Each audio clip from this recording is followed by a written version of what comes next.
So after Goku's climactic battles with Beerus, Golden Frieza, and Hit in Dragon Ball Super, who would be the next major threat, the next major opponent for Goku?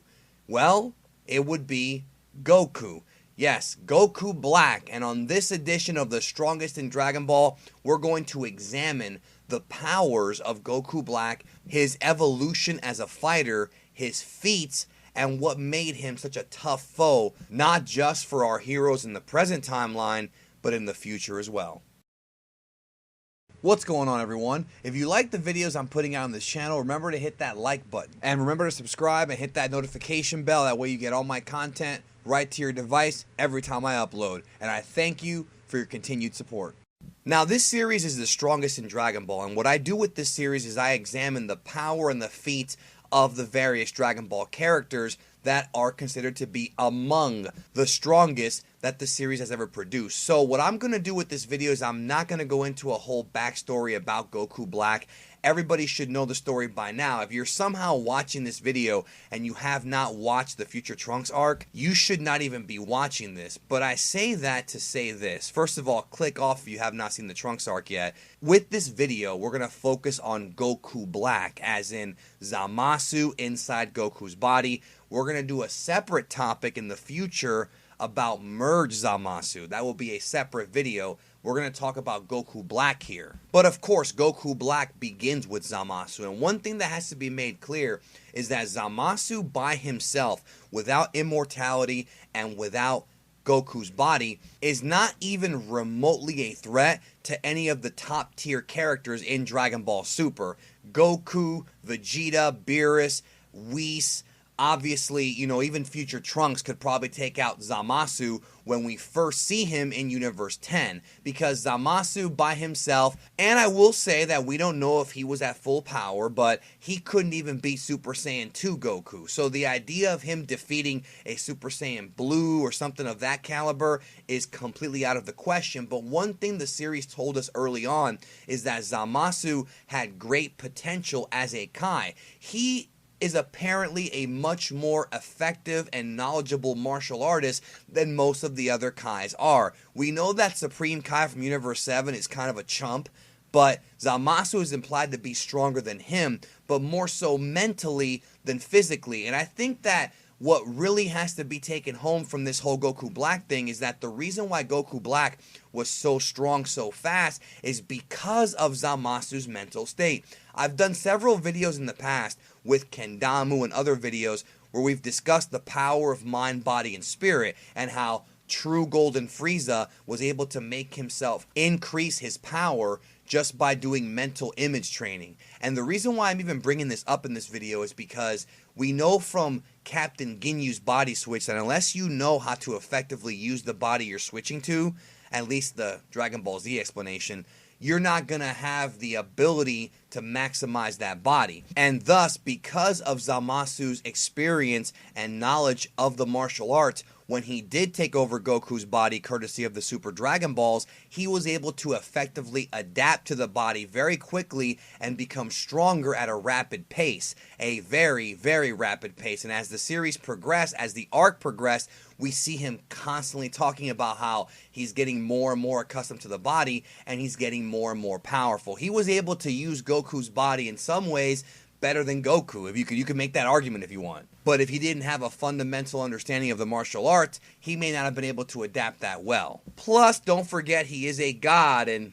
Captain Ginyu is not. So don't forget that even though the scaling may be wonky to some people, don't forget that it's pretty easy to understand that when you combine the body of a Saiyan with the mind and spirit of a god, you have a very powerful opponent. And that's what Goku Black was. Case in point, when we see Goku Black, jobbing out Trunks over and over again, it didn't seem that impressive. But what was impressive is that during Goku Black's first fight with Goku in the anime, Goku was in his transformed state. Goku Black was in base on par with him. And for the record, when I speak about this, I'm referring to the anime version of the events. We will be discussing some manga stuff later on in this video, but first let's talk about the anime version. But anyways, Trunks states himself that Goku Black in his base form without transforming was equal to or perhaps even more powerful than Super Saiyan 3 Goku. And this is of course SS3 Goku in Super, not SS3 Goku in the Buu Saga. Don't get it twisted. This Goku's much more powerful. And after this fight, and actually after every subsequent fight that Goku Black had against our heroes,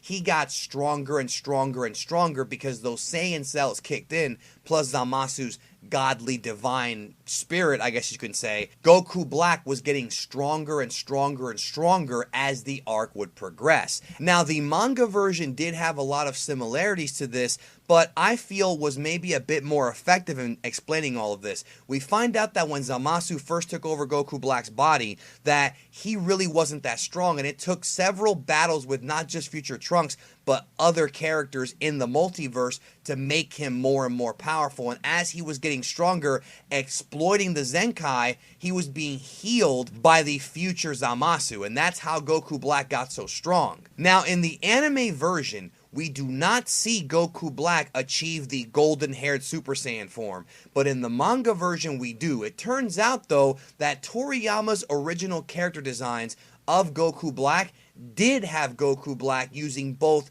the yellow-haired form and Rose, which the manga also used, but the anime version only stuck to Rose.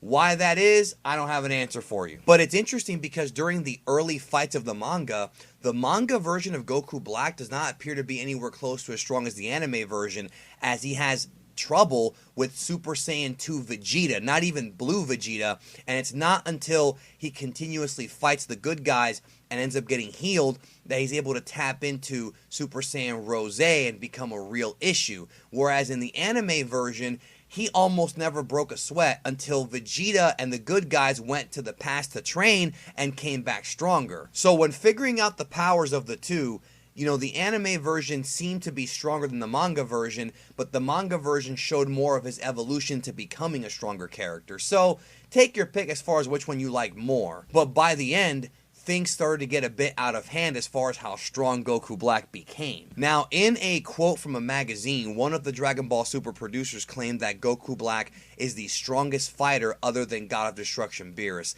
Perhaps for a time that was true, but as the arc progressed, we saw Goku and Vegeta both in the anime and the manga surpass Goku Black and was able to defeat him, and it wasn't until they did the fusion that he became a bigger threat. But we'll talk about that, like I said, in a future video. So in the early fights of the anime, base form Goku Black was able to compete and rival Super Saiyan Blue Vegeta. But when we talk about Rose, that's when things go to a new level. So Super Saiyan Rose is the culmination of Zamasu fully discovering the true power of Goku's body, combining it with his God essence. And thus, it's sort of his polluted, evil version of what the good guys would call Super Saiyan Blue or Super Saiyan God Super Saiyan. It's basically his version of that. But Goku Black, with all the additional power that he has from the various fights and the fact that he improved so quickly, was able to not only almost kill Vegeta, but in several instances battle Goku, Trunks, and sometimes even the three of them at the same time. But with each additional battle, Goku and Vegeta would come back way stronger, but that would also help make Goku Black stronger. So what we have here is essentially an arc where they're playing a game of can you top this? They surpass Black, he surpasses them. Then they beat him, then he beats them. These fighters are in a constant state of evolution. Now, at one time, there was a bunch of debates going on in the Dragon Ball fandom about the actual multiplier for Rose and what it could be. Now, I'm not even going to begin to make a guess as to what the multiplier is, but I can tell you that as of this video recording, no official source from Japan has revealed what that multiplier actually is. So your guess is as good as mine, but I feel like the idea of multipliers is something that's not really discussed in Super. And part of me honestly feels like we're probably never going to get a definitive multiplier for these forms, because I feel like it's in their best interest to keep things ambiguous like that. That way people don't scream plot hole or bad writing or bad scaling, even though Dragon Ball fans are still going to say that. I feel like if they gave out an official multiplier, people might get more confused. So I don't see that happening in the future. So your guess is as good as mine on that. At this point in the series, it's very difficult to pin down these power-ups using numbers. So the fact that Goku Black has Goku's body is already enough to make him one of the strongest in Dragon Ball, but let's not forget that he also adopted Goku's techniques, namely his Black Kamehameha and the instantaneous movement, which really tipped the scales in his favor as far as fighting goes, because we've talked about many times before, the instantaneous movement, the instant transmission, teleportation is Goku's maybe most useful skill that he's ever gotten. But that's not Goku Black's signature move. On top of knowing a bunch of Goku's techniques, he also has what I called at the time the psionic blades, or the ki blades, that he can protrude from his body. Now, I've already done an entire video where I explain this technique with explicit detail.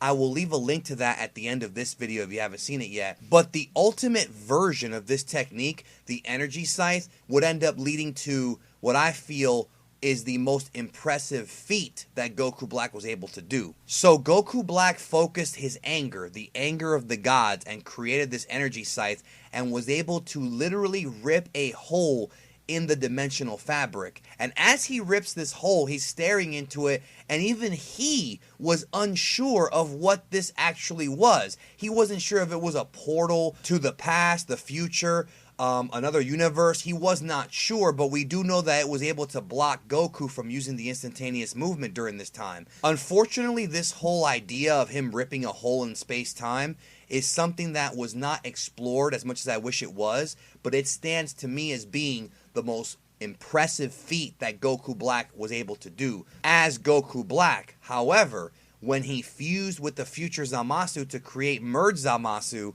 well, that is a different story and something we'll be discussing in a future edition of the Strongest in Dragon Ball series right here on Geekdom 101. So look forward to that. Make sure you hit the subscribe button if you have not, and remember to hit the notification bell so you get notified whenever I upload, because YouTube is always changing the algorithm all the time, and I want to make sure that you guys get all these videos when I put them out, especially with the upcoming editions of the Strongest in Dragon Ball. So thank you again for watching, and look forward to more of these in the future. Thank you. I'll catch you down the road.